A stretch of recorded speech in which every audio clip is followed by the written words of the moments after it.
So we're off. That's Black Velvet with you and Hamish. Just gone down there and just ahead of me to start the gun. Yeah, so we've got a few more jesters behind me. I'm a bit frazzled and wide-eyed because at 1 o'clock this morning we were all 3 deep on the pontoon up at the Tamar River Sailing Club, and we had quite a lot of wash come through. Somebody's fair lead broke, and then this morning, or just now, just as we were about to leave, I had Bill Churchhouse next to me, just as he was about to push his boat off, we realised my spreader had come out the end of the cross tree because it must have bashed with his in the night. So it took about 25 minutes to fix. It was like all hands on deck, get Bill up the mast and get that back on. So yeah, he was up there, that's all back in. And I really don't think there was anything I could have done because I checked it all 3 weeks ago when the mast was down. So yeah, I've got some sails up, there's no wind at all, barely, nothing. So yeah, just get down to the start, deep breath, I might have some coffee and just chill out because we've got a little way to go to the start and it is only 20 to 11. Oh, and I've got full thermals in and I'm really hot. Woo. This is a late starter. Woo.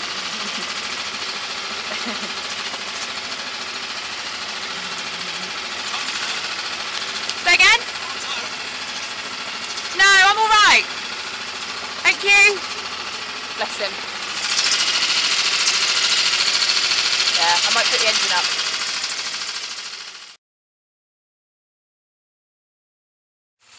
So, we're just heading out round Drake's Island. I've been joined by Vixen. And there's Boots. And there's still there's not 33 knots. There's not a tickle of wind. So this could be fun.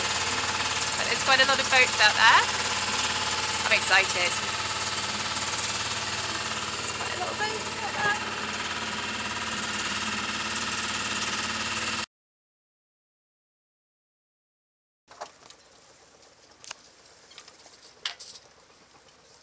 Just waiting for the gun.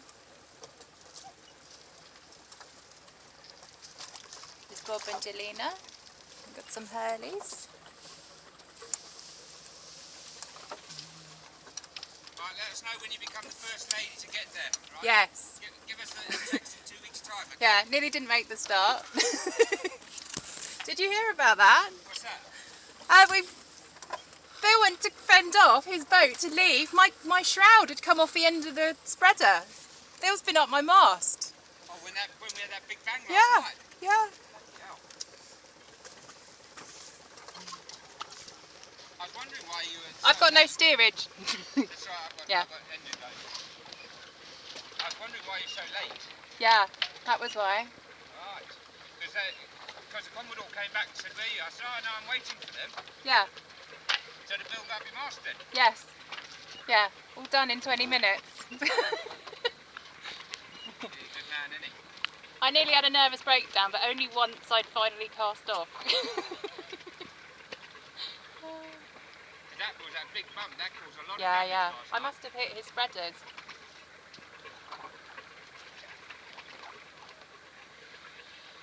Bill's going seriously, isn't he? Yeah. We need it. I've got the cruising chute to get up. Once we have this gun. And the wind vane to put on maybe.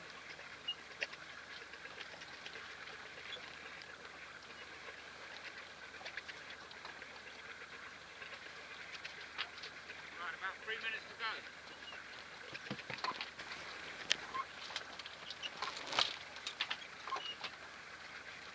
Turn the engine off for this.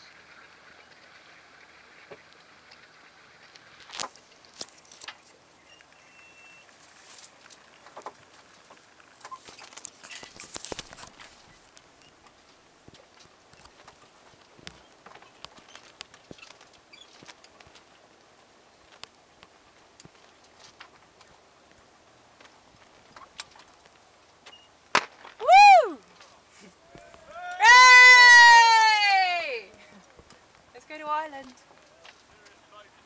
Slowly. Look, there's no wind.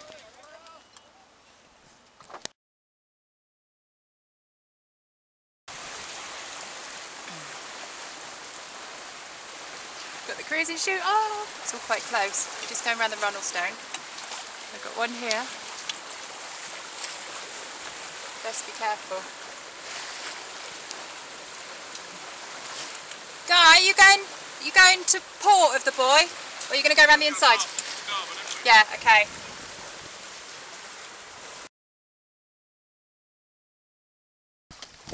It's 2:10. Bye bye Plymouth. Bill's out there, he's cut in. And everybody else is here now because I stopped.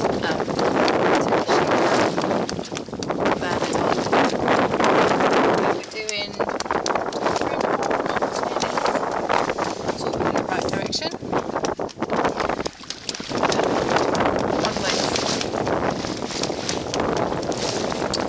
So it's about 4:45. Here's Plymouth. We came out of here. We came out of here at quite a lick, and then the wind has died. We've got about 8 knots at the moment.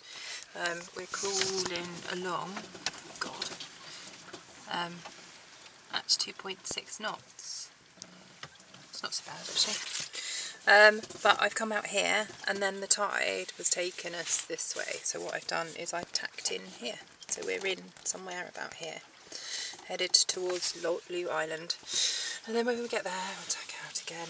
We might make it a bit better there, and the wind might change, might do something. So yeah, and then we've got to go around the Lizard and then out to the Sillies onto a different chart and then off over there. But at 2.6 knots, I think the enormity of this has kind of only just hit me. I think we might be spending the night in the Helford, if we can get there.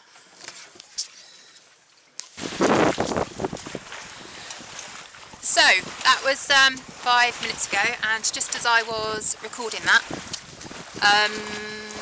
the wind backed, or veered, to northwesterly. So we are now, oh, it's gone up a little bit to 9 knots. It was 11 a minute ago.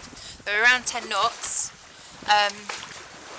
from the right direction, from a better direction. So we're now going 4 knots the right way. So we might get there with the jeopardy.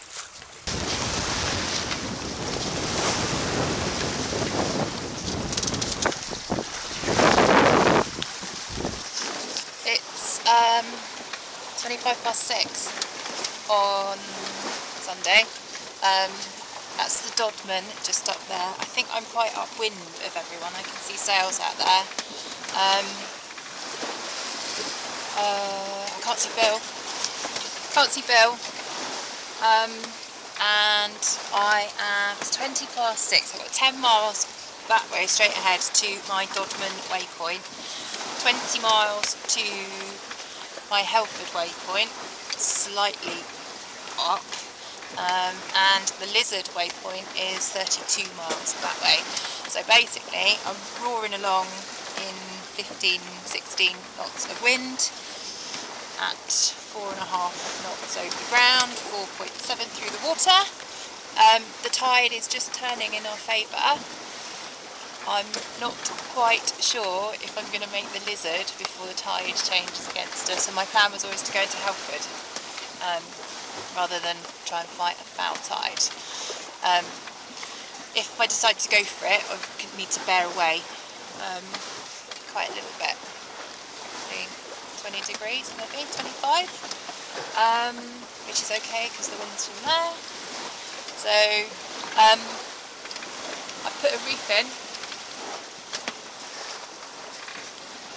I'm just on the cusp of maybe doing another one, we should see. But it's between 15 and 17 minutes, so we should see. Another 2 hours we'll be at the Dodman, and I can make a decision then. It's 8:30. I am just off the Dogman there. The boy is just up there. I've had some phone signal, so I've managed to phone my mum, get the weather, check my Facebook, and I've managed to text Bill, who was 2 miles off of Foy doing 3 knots, and I'm probably 3 miles off the Dodman doing 5 knots. And we're doing really good for time. I'm quite wired because it's I've been dodging fishing boats, so I haven't really had much time to relax. But I've made a decision. I'm just about to bear away to go around the Lizard tonight because we're really good for time and tide. It's just turned in our favour. I've got 22 miles to run to my Lizard waypoint, which is 2 miles off the Lizard. We'll have 10 knots of wind on the beam, which is awesome. So we should scoot round there. We've got at least a knot of tide, so we should be there by midnight. My battery's running out on this camera, so I might have a go at recharging it, but I'll probably get through the night and just use the battery for the lights and the radio. So yeah, night night. It's 21:45. There's a sunset in Falmouth, and that and I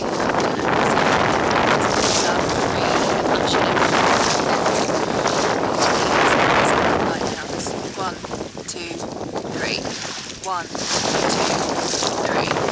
1, 2, 3.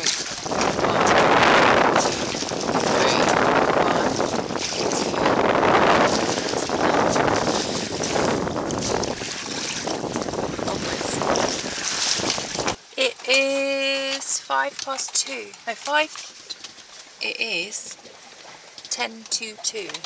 I cleared the Lizard at about 1 o'clock, and you can't see this very well.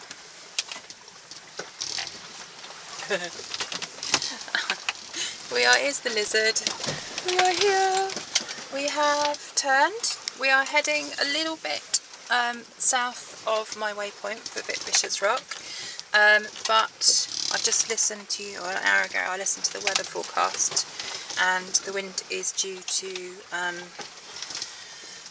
veer northerly. So as we do that, we should be able to pinch up a bit higher. We're roaring along, as you can probably tell.